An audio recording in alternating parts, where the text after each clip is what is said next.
I searched my own name online. There was already a memorial page for me. I'm not sure why I'm writing this down. Maybe because saying it out loud feels like inviting it back. Maybe because if something happens to me, I want there to be a record, a real one, written by me while I'm still here. It started with Marcus. He called me on a Tuesday afternoon, laughing the way he does when he's found something he can't keep to himself. He'd spent his lunch break searching his own name online, old forum posts, a photo from a company event in 2009, a mention in a local newspaper from when we ran that charity 5K together. He thought it was hilarious, a digital fossil record of a life.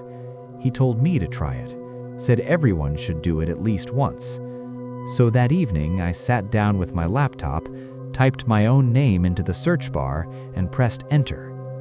The first results were what I expected: my LinkedIn, an old comment on a photography forum from maybe 12 years ago, a mention in a neighborhood association newsletter I didn't even remember signing.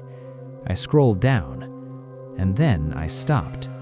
It was a memorial page, the kind families create on those grief websites, with a photo, my photo, the one I use for work, and my full name, my date of birth, my city, and a date of passing. Today's date. I remember the room going very quiet, not silent. The refrigerator was still humming, a car passed outside, but quiet in the way that happens when your brain stops processing background noise because it has found something it doesn't know how to categorize. I clicked the link. The page loaded slowly. There was a short paragraph beneath my name. It described me accurately, my profession, the neighborhood where I live. It said I was loved. It said I would be missed. At the bottom, in small gray letters, it said the page had been created 6 months ago. I checked the date on my phone. Then I checked it again. I told myself it was a mistake. Someone with the same name. It happens. But the photo was mine. Not a photo anyone could have pulled from a public profile. It was a photo my sister took at a family dinner 3 years ago.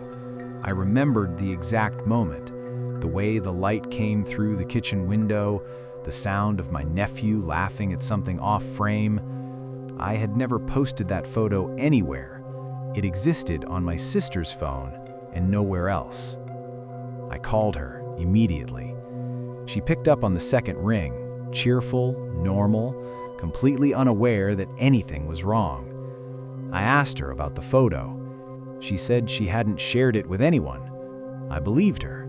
My sister doesn't lie, and more importantly, she had no reason to. I went back to the page and tried to find a name, a creator, any trace of who had built it. The site listed an account username, a string of letters and numbers that meant nothing. I copied it into the search bar. No other pages, no activity, no name behind it, no history, no trace of a person who had made a decision. The account had been created, used once, and gone quiet, as if its only purpose had ever been that single page, as if, once I was documented, there was nothing left to do. I filled out the removal request form the website provided. It said reviews could take 3 to 5 business days. I stared at that sentence for a long time. Today was already half over. I called Marcus. He answered, and before I could say anything, he said, "Hey, I was just about to call you. Did you see what came up when I searched your name just now?" He had searched my name independently an hour after our earlier call to show his wife the kind of results I'd find. He found the same page. He thought I had created it as a joke. "Marcus," I said, "when did you search my name?" He checked. About 40 minutes ago. The page had been there then, before I had even found it myself, before I had any reason to look. It hadn't appeared because I searched. It had been there, waiting, not for me to find it, just waiting. I closed the laptop and sat in the dark for a while. Then I opened it again because not knowing felt worse than knowing. The page was still there, the date was still today, but something had changed. There was a new line at the bottom, beneath the paragraph about how I would be missed. It said, "He knew, he just didn't want to believe it." I didn't sleep that night. I kept the laptop open on the desk across the room. I didn't want it near me, but I couldn't stop watching the screen. The page stayed the same for hours. The date, my photo, that line. At 11:58 p.m., the page went blank. Not a loading error, not a broken link. The content disappeared, replaced by a small message. This memorial has been removed at the request of the account holder. I hadn't submitted the removal request until that afternoon. The site had said 3 to 5 business days. It was gone in less than 12 hours. I went to bed. I didn't die. I'm writing this, which means I made it through the day. In the morning, I opened the laptop. I searched my name deliberately this time because I needed to confirm it was over, that whatever it was had passed with the date and closed behind it like a door. The old page was gone. There was a new one. Same photo, same name, same format. The paragraph beneath was updated with details that were accurate in ways I still can't bring myself to fully describe. Details that nobody should have known.